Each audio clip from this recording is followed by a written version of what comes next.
नमस्कार दोस्तों, जय श्री कृष्णा, राधे राधे।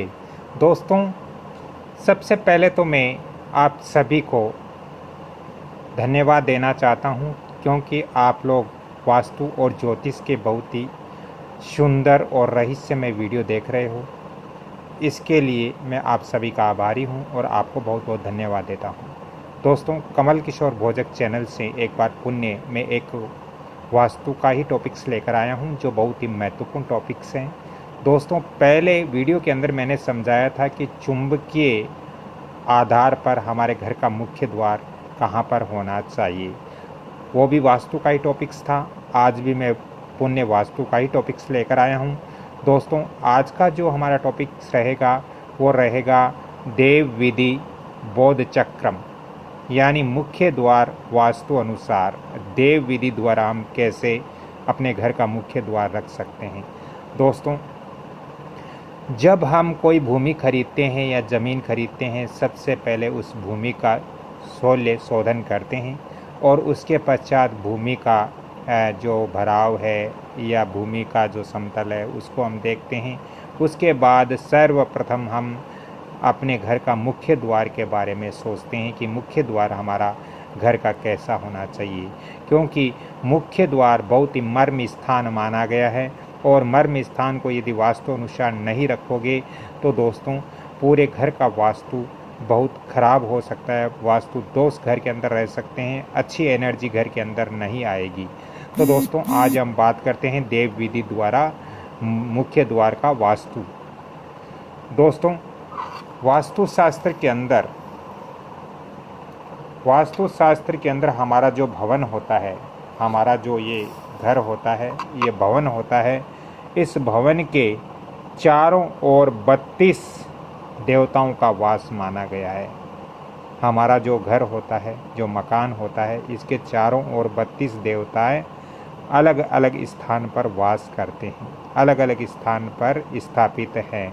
दोस्तों, कौन कौन से देवता है इसके बारे में भी मैं आपको यहाँ बता देता हूँ, क्योंकि यह आप नोट कर सकते हो। आपको नोट करना चाहिए, यह आपको लिख कर के रखना चाहिए कि कौन कौन से 32 देवता होते हैं जो हमारे घर की रक्षा करते हैं और किस किस स्थान पर रहते हैं। दोस्तों, सबसे पहले सीखी देवता होते हैं, उसके बाद पर्जन्य होता है, इसके बाद जयंत, इसके बाद इंद्र, इसके बाद सूर्य, इसके बाद सत्य, इसके बाद मर्स, इसके बाद आकाश। ये हमारे जो पूरब दिशा होती है, ये हमारे पूरब दिशा के देवता है। ये पूरब दिशा यानी ईस्ट फेसिंग के देवता है। कौन कौन से? शिखी, पर्जन्य, जयंत, इंद्र, सूर्य, सत्य, मर्स, आकाश। ये जो 8 देवता है ये हमारे पूर्वी दिशा में स्थापित रहते हैं, मकान के पूर्वी दिशा में रहते हैं। दोस्तों, इसी तरह मकान के दक्षिण दिशा की बात करें तो ये मान लीजिए ये मकान का दक्षिण हिस्सा है, ये दक्षिण दिशा है।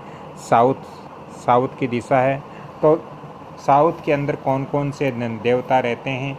साउथ के अंदर वायु, पूषा, वित्ते, वृश्चिक, यम, गंधर्व, भृगराज और मर्ग, ये देवता हमारे मकान के दक्षिण दिशा की ओर स्थापित है, दक्षिण दिशा की ओर ये वास करते हैं।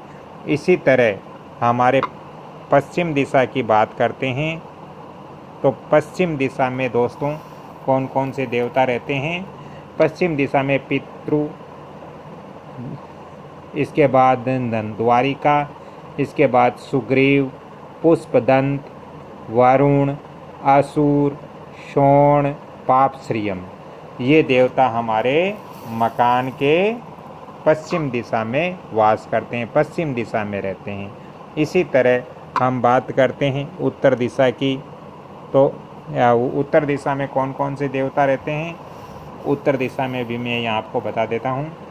उत्तर दिशा में जैसे हमारे रोगहर, उसके बाद में आही, उसके बाद में मुख्य, उसके बाद में भलाट, उसके बाद में सोम देवता, उसके बाद में भुजंग देवता, उसके बाद में आदिति देवता, उसके बाद में दिति देवता।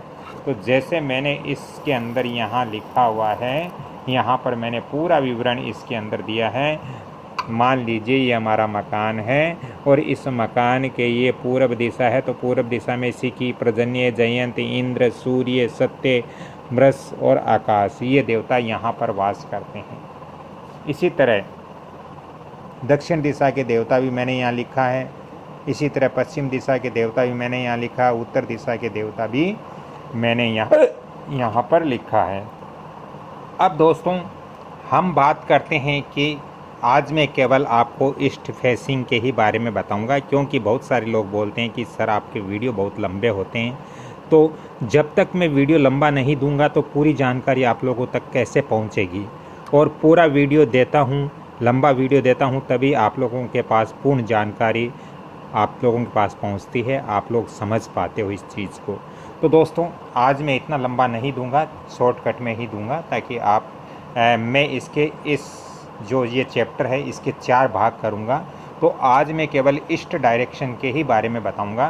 तो दोस्तों ईस्ट डायरेक्शन में जैसे हमारे शिखी देवता है, पर्जन्य है, जयंत है, इंद्र है, सूर्य है और सत्य है और मृष है और आकाश देवता है।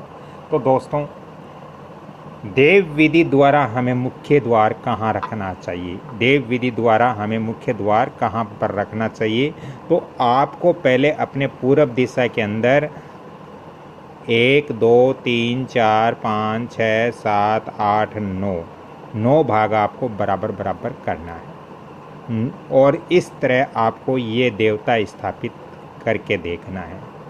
दोस्तों यदि हम इस शिखी पर यहाँ पर द्वार यदि हम लगाते हैं, घर का द्वार यहाँ पर लगाते हैं, तो इससे क्या होता है, घर के अंदर क्या प्रभाव पड़ता है।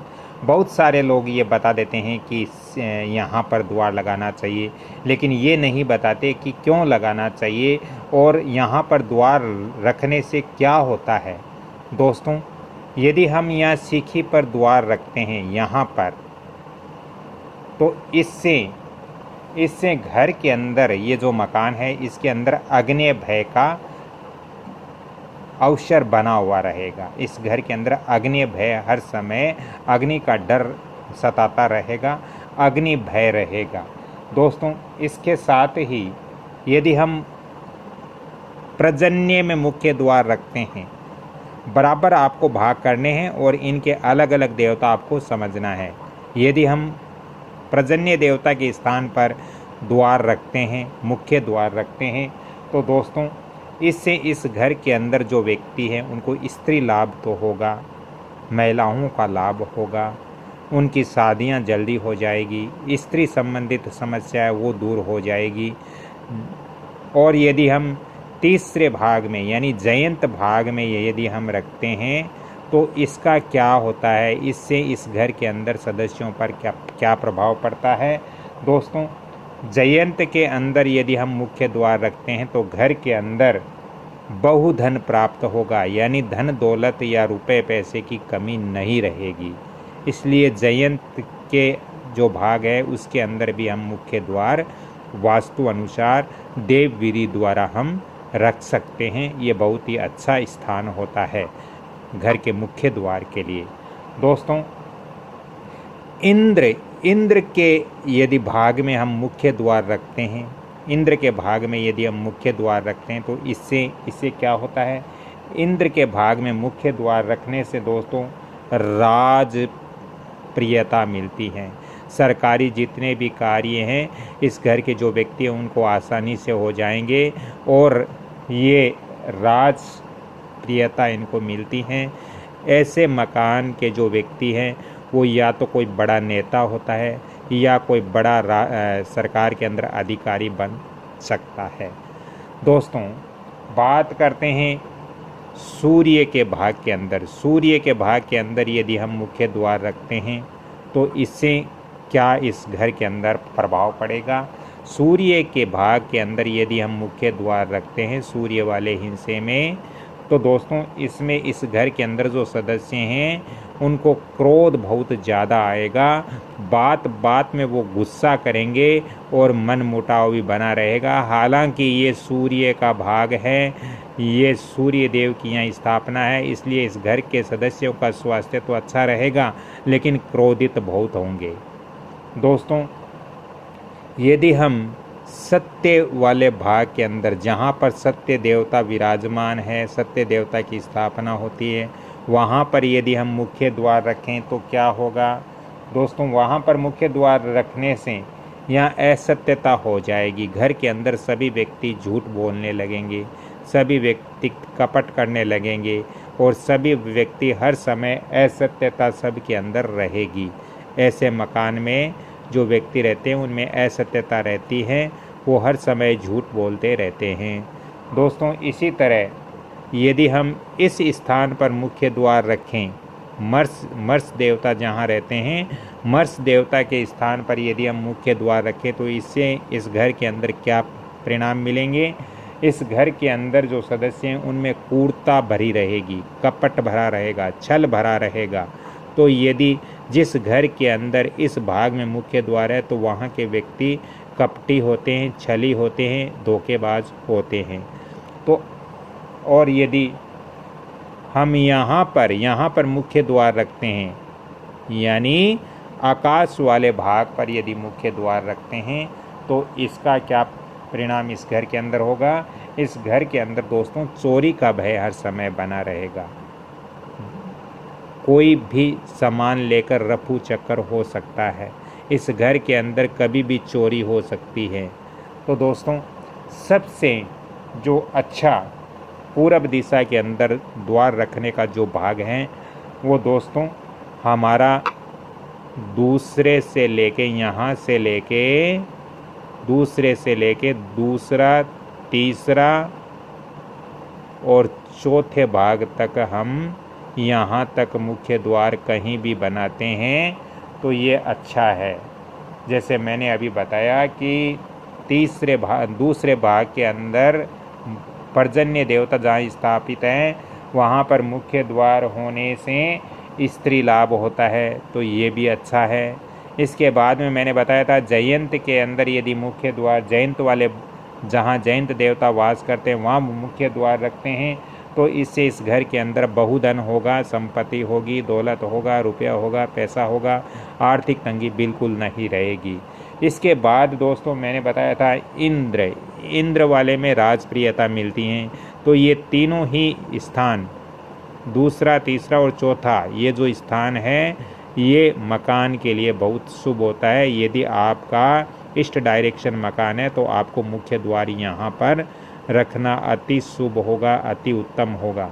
दोस्तों इतनी अच्छी और रहस्यमय जानकारियाँ मैं इतनी मेहनत करके आप लोगों तक पहुंचाने के प्रयत्न करता हूं, तो आप लोगों का दायित्व बनता है कि आप लोग ऐसे वीडियो को लाइक ज़रूर करें, शेयर भी करें और सब्सक्राइब भी करें, बेल आइकन घंटे के निशान पर भी क्लिक करें। क्योंकि जब आप शेयर करोगे, लाइक करोगे तो सभी लोगों को इसकी जानकारी होगी और मेरा मनोबल बढ़ेगा कि चलो आप लोग शेयर कर रहे हो, आप लोग लाइक कर रहे हो, सब्सक्राइब कर रहे हो, तो मेरी मेहनत कहीं ना कहीं सफलता की ओर बढ़ रही है। तो ऐसा आपको ज़रूर करना है, शेयर, लाइक, सब्सक्राइब ज़रूर करना है। तो दोस्तों आज मैंने ईस्ट डायरेक्शन के बारे में आपको बताया है। अगले वीडियो के अंदर मैं आपको बताऊंगा साउथ फेसिंग के अंदर कौन कौन से देवता विराजमान हैं और कहां पर हमें मुख्य द्वार बनाना चाहिए, क्योंकि साउथ वाला जो डायरेक्शन है वो कहीं ना कहीं वास्तु के अंदर बहुत ही मतलब ये अच्छा डायरेक्शन नहीं माना गया है। तो साउथ के अंदर भी हमें विशेष तौर से ध्यान रखना होगा कि हम मुख्य द्वार कहाँ बनाएं, देव विधि और वास्तु अनुसार, बौद्ध चक्र अनुसार। तो आज मैं अपने वीडियो को यहाँ पे विराम देते हुए दोस्तों, यदि आपको अपने मकान, दुकान, फैक्ट्री इत्यादि का वास्तु व्हाट्सएप विजिट करवाना हो तो इसके लिए अलग से चार्ज पे करना पड़ेगा। मैं आपको यहाँ फ़ोन नंबर भी दे रहा हूँ 7901718402। आप इन नंबरों पे पहले कांटेक्ट करके अपॉइंटमेंट ज़रूर लें, उसके पश्चात आप वास्तु और ज्योतिष की जानकारियाँ भी अलग से ले सकते हो। तो एक बार आप ये जो हमारे 32 देवता जो हमारे मकान की रक्षा करते हैं इनको आप नोट कीजिए ताकि आपको ये जो आज का वीडियो है और जो आगे जो 4 वीडियो इसी के 4 भाग दूंगा उसकी भी आपको जानकारी तुरंत प्राप्त हो। इसके अलावा आप वंदना भोजक चैनल से भी वास्तु और ज्योतिष की जानकारियाँ ले सकते हो। राधे राधे, जय श्री कृष्णा। अगली कड़ी में फिर मिलता हूँ, तब तक के लिए आपसे क्षमा चाहता हूँ। शुभ रात्रि, धन्यवाद। हाँ तो दोस्तों, आज का वीडियो आपको कैसे लगा? यदि आपको इस वीडियो से कुछ जानकारियाँ प्राप्त हो रही हैं तो कृपया आप सभी से मैं निवेदन करता हूँ कि आप इस वीडियो को जितना ज़्यादा हो सके शेयर करें, लाइक करें और सब्सक्राइब करें। बेल आइकन घंटी के निशान पर भी क्लिक करें। धन्यवाद, शुभ रात्रि। अगली कड़ी में फिर मिलता हूँ, तब तक आप इस वीडियो को देखिए और इसको लाइक कीजिए। धन्यवाद।